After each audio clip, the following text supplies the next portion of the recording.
Hola, ¿qué tal? Bienvenidos una vez más a nuestra clase digital. El día de hoy haremos un repaso general de las consideraciones principales que debemos tener en cuenta acerca del concepto y características de la materia. Bienvenidos y comencemos.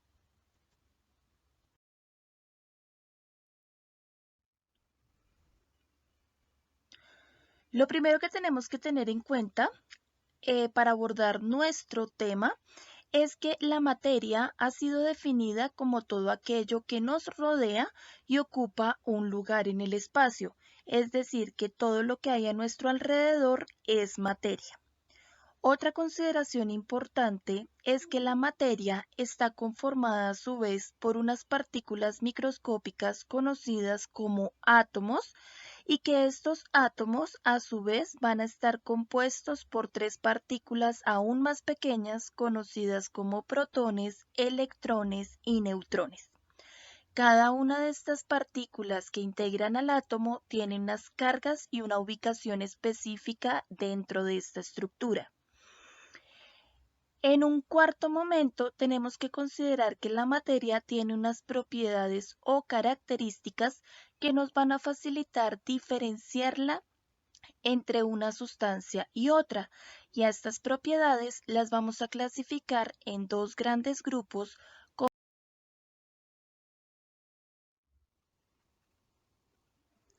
Para dar inicio con nuestro repaso, entonces demos la respuesta a qué es el átomo. El átomo se puede definir bajo estas tres principales características, en donde, como lo mencionábamos anteriormente, es una estructura microscópica, es decir, que no la podemos visualizar a simple vista, sino que necesitamos de un instrumento de ampliación, como lo es el microscopio, para poder verla. Como segunda característica para responder qué es el átomo, entonces, además de partículas de pequeño tamaño, son aquellas estructuras que van a conformar toda la materia, es decir, todo aquello que nos rodea. Y una tercera característica es que el átomo hoy en día conocemos que es divisible, es decir, que tiene la propiedad de dividirse, porque como lo decíamos anteriormente, si analizamos el átomo, podemos encontrar tres partículas aún más pequeñas que lo forman, que son los protones, los electrones y los neutrones. Sin embargo, en este tercer punto o tercer característica del átomo, es importante que recordemos algo de la historia de esta estructura. Y es que antiguamente se creía que esta estructura era indivisible, es decir, que no se podía dividir, porque se creía que era la estructura más pequeña que conformaba la materia. Sin embargo, con el paso del tiempo y al poder hacer avances microscópicos, es decir, en la creación de microscopios cada vez más avanzados, se pudo descubrir que dentro del átomo se encontraban tres partículas aún más pequeñitas que el mismo átomo. Y por eso es que actualmente podemos saber que el átomo ya no es indivisible, sino que por el contrario es divisible, es decir, que se puede dividir porque a su vez está conformado por tres partículas más pequeñas conocidas como protón, electrón y neutrón.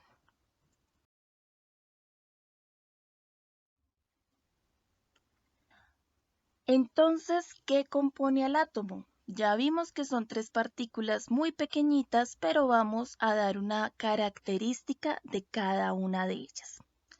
Entonces, tenemos que el átomo está compuesto por partículas de menor tamaño con diferentes cargas. Dentro de esas vamos a encontrar al protón, que es una partícula que conforma el átomo y que como principal característica tiene una carga positiva. Nuestra segunda partícula será el electrón, que también es una partícula de menor tamaño que conforma el átomo, pero a diferencia del protón, su carga es negativa. Y tenemos una tercer partícula a la que conocemos como neutrón, que debido a su mismo nombre no presenta ninguna carga, es decir, que su carga es neutra.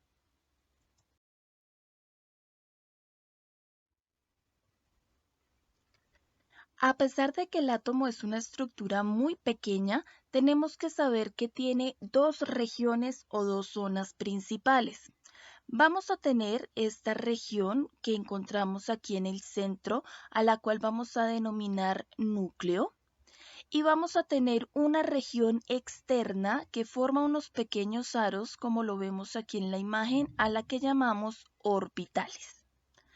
Identificar este tipo de regiones o zonas en el átomo es de gran importancia debido a que cada región va a tener una partícula atómica diferente. Por ejemplo, en el caso del núcleo, vamos a encontrar que allí vamos a poder diferenciar a los protones, es decir, las partículas que conforman al átomo y que tienen carga positiva, los cuales van a estar en compañía de los neutrones, que también son las partículas que conforman al átomo, pero que tienen carga neutra. Mientras que en los orbitales, es decir, en estos aros exteriores, vamos a encontrar a la partícula negativa a la que conocemos como electrón. De esta manera, diferenciando las dos regiones principales del átomo, podemos saber en cuál sector identificamos o podemos encontrar una partícula subatómica de nuestro interés. Por ejemplo, si la pregunta es, ¿dónde se encontrará un protón en este átomo? Podemos afirmar con certeza de que ese protón se encontrará en el núcleo. Es decir, que dentro de toda la estructura del átomo tendremos que dirigirnos al núcleo para encontrar ya sea al protón o al neutrón, mientras que las probabilidades aumentan de encontrar al electrón no en el núcleo, sino en los orbitales.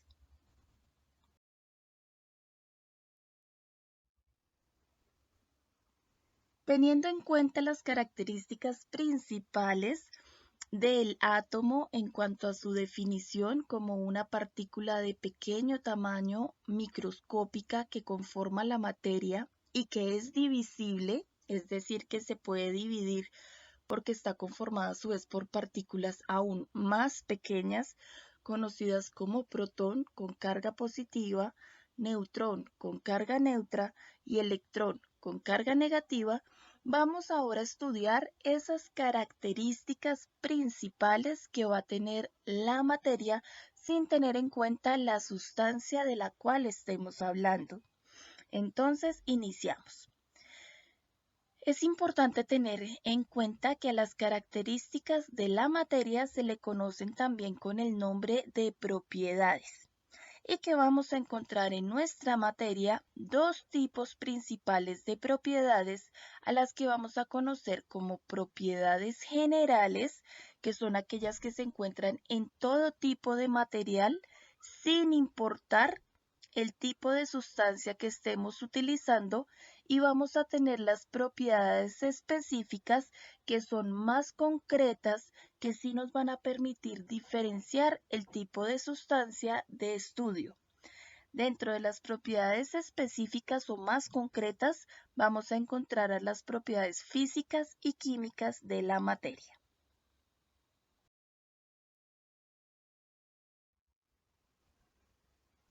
Para ser un poco más organizados en nuestro repaso, entonces vamos a hablar de qué son las propiedades generales de la materia. Como lo mencionábamos anteriormente, son características que tiene toda la materia sin importar la sustancia que la conforme. Es decir, no interesa si hablamos de una pared, de una puerta, de un metal.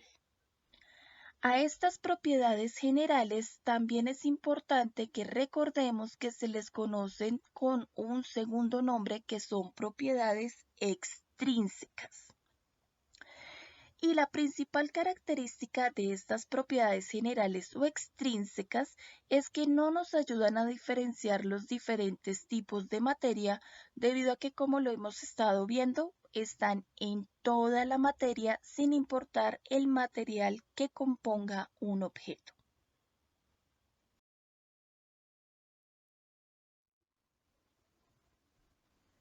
Una vez conociendo acerca del concepto de las propiedades físicas, es importante que descubramos cuáles son aquellas variables que van a integrar el grupo de las propiedades físicas.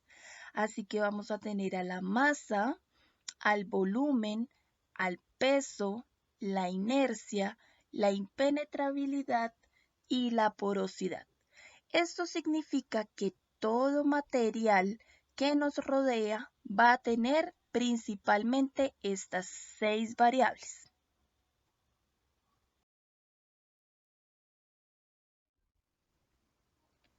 Vamos a estudiar, por tanto, cada una de las variables que integran a las propiedades generales, también conocidas como propiedades extrínsecas de la materia. Así que vamos a dar inicio con la masa. La masa es la cantidad de materia que tiene un cuerpo y además la masa se puede medir, es decir, que es cuantitativa porque la puedo contar.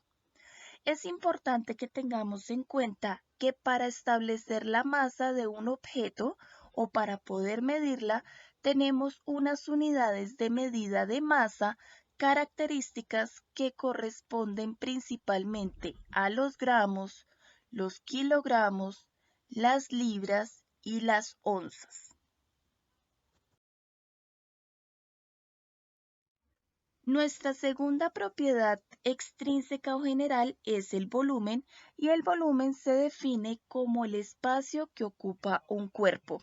Tenemos unas unidades principales de medida que nos permiten medir el volumen, a las cuales tendremos los centímetros cúbicos, los metros cúbicos, los litros y los mililitros principalmente. Por otra parte, vamos a tener como tercera propiedad general el peso, el cual es el resultado de la fuerza de atracción o gravedad que ejerce la Tierra sobre los cuerpos.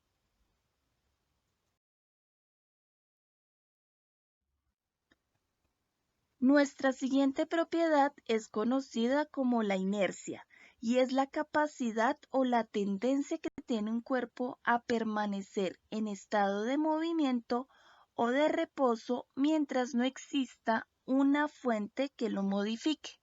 En esta imagen podemos ver que se desliza en un movimiento por inercia de forma constante el payasito sobre la patineta. Sin embargo, la inercia se ve alterada cuando hay una piedra o un obstáculo en el camino que cambia esa inercia al hacer que el movimiento de la patineta con el payasito se detenga, porque el payasito cayó a causa de este obstáculo. Nuestra siguiente propiedad es conocida como la impenetrabilidad, que es la característica por la cual un cuerpo no puede ocupar el espacio que ocupa otro cuerpo al mismo tiempo. En esta imagen podemos observar un vaso con agua lleno, pero cuando yo intento colocar una piedra para que ocupe el mismo espacio de estas moléculas de agua en el vaso, no va a ser posible, porque como consecuencia de la caída de la piedra, las moléculas de agua sobrante se van a rebosar o regar del vaso, demostrándonos que no es posible que el agua y la piedra tengan el mismo espacio al mismo tiempo. Y por último tenemos la porosidad, que es la característica de la materia que nos presenta de que toda materia va a tener unos poros o espacios vacíos. En este caso tenemos una piedra, y si hiciéramos un análisis microscópico veríamos que hay unos poros dentro de cada grano que conforma a la piedra. Esto indica que hay unos poros donde no van a haber granos, va a ser un espacio libre. La porosidad se presenta en todos los materiales. Unos tendrán mayor espacio que otros, es decir, unos poros más grandes, y otros tendrán unos poros más pequeños, pero todos tienen porosidad. Finalmente, para tener en cuenta en nuestro repaso de la materia y sus características, recopilemos. La materia es todo aquello que nos rodea y ocupa un lugar en el espacio. Va a estar dividida en dos grandes propiedades conocidas como propiedades generales, que son aquellas que tiene toda la materia, y propiedades específicas, que solo algunas sustancias poseen esos datos. Dentro de las propiedades generales encontramos a la masa, el volumen, el peso, la inercia y la impenetrabilidad, además de la porosidad. Es decir, que todo material va a tener esas 6 características. Finalmente, recuerden ingresar a su plataforma institucional, acceder al link para el desarrollo de su taller y tener las fechas establecidas para la solución del mismo. Que tengan un excelente día y nos vemos en una próxima sesión.